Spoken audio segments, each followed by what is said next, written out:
Hello, my name is Sky Streeter. This is my video presentation on parts 1, 2, and 3 of our Teach Like a Pirate book. And in these parts, we're going to talk about passion, immersion, and rapport within this classroom. So we're going to start with passion. And in the book, there was a quote on the first page that said, "Only passion, great passion, can elevate the soul to do great things." And I thought that was a very good quote to go along with passion. So we're going to start with content passion.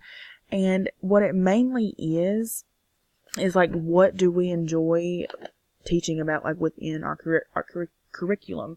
So, for example, our author, I'm assuming he teaches social studies or history of some sort, and he said that he really would enjoy teaching about the civil rights movement, and he got excited when teaching about Malcolm X or the Black Panther Party. And it's okay to only be passionate about one part of the civil rights movement and history. And he goes on to explain that he's not passionate about, like, things such as railroads or military history. And using modern techniques to engage our students is a very good way to get that content passion out, and how we can relate what we're teaching to today's stuff, like how the civil rights movement can relate to today and how that affected our history. And when we are lacking in our passion, our professional and personal passions can help with our content passion and what we like to teach about. So our professional passion is what really motivates us about being a teacher, which is like what made us be a teacher in the first place. Like, our author used the example of he is passionate about creating lifelong learners. So when he is lacking in the content passion, he can come to his professional passion and remember that he's teaching because he wants to help students. And when we have gaps to fill in our passion from the content passion, we can go to our professional. So if we're having a day where we are just not feeling it, we can look into our professional passion and remember why we became teachers. One thing I really enjoyed reading about is his example of LCLs, which is life-changing lessons. And he said that these LCLs provide him the opportunity to attempt to transform lives of his students. And by using these LCLs within his classroom, it allows him to consistently bring it. So he is able to really, like, put all he has into it and all he enjoys into his lesson. And then after that, we can move to our personal passion. So this personal passion is more of, like, what are you interested, like, outside of your profession? So what are your personal hobbies or interests or things like that?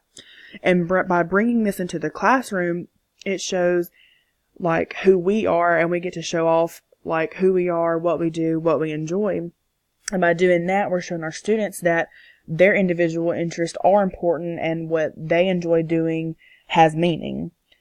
And when we insert what we are passionate about personally, it does help us create a new love for teaching, which means, like, when we bring in our personal passion, that makes me excited to teach about that because I get to bring in what I love. And we can create lessons around what we are good at and what we enjoy doing because it displays who we truly are, and it helps our students even get engaged. And then our next part of our book is immersion. Again, there was a quote on this one that I enjoyed. It says, "Do whatever you do intensely," and I firmly agree with that. Whatever we decide to do in life, we should do to our best ability and the best we can. And so in the book, he goes into talking about total immersion when teaching.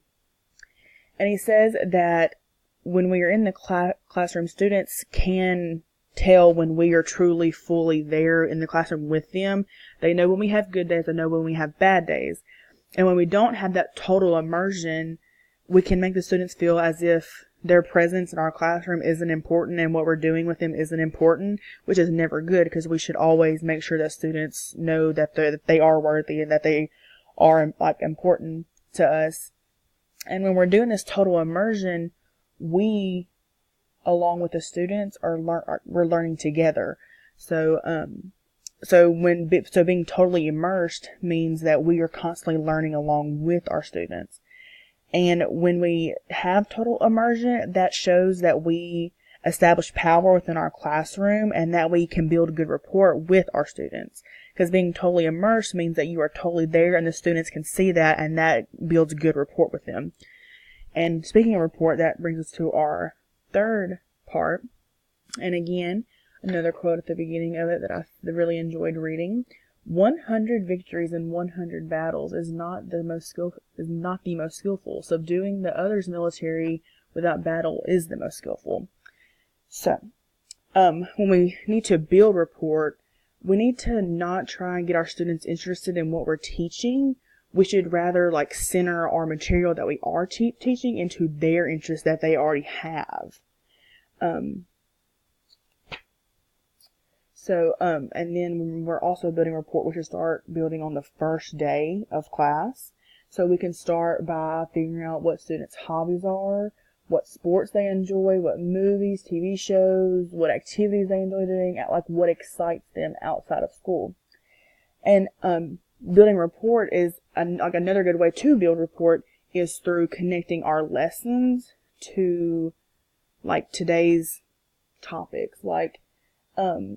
In our book, he explained that we should allow our students to try and find a connection between the new pop culture in our content and maybe have a lesson around that, because then that will keep them immersed.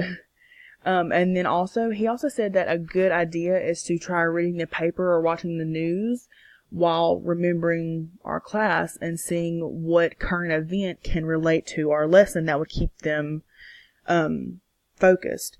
And then we can also relate to students, when we relate to students as a human being rather than, he said in the book, a subordinate, is a very good way to build a rapport, because when we speak to students as if they are below us, they don't feel important or worthy or anything. It's better to talk to them as a human being and talk to them as if they are worthy and important.